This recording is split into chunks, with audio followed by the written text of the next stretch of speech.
The Student Report is a helpful tool that shows you your performance in many areas of the Reading Horizons Elevate software.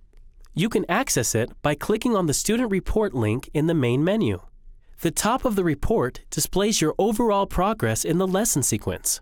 Below that, a pie chart shows the total time you have spent in each of the different areas of the software. At the bottom of the report, 4 boxes give you details on your performance across the software. The Lessons box shows your average score on all lessons. You can use the drop-down menu to load your score for any specific lesson.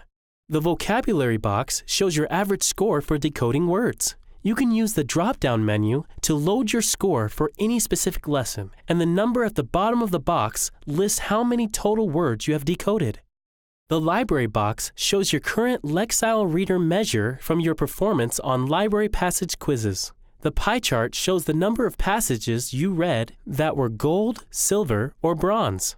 The Assessments box shows your average score on chapter tests. It also displays a comparison of your diagnostic assessment score with your completed progress monitoring assessment scores. Now you know how to find your way around the student report.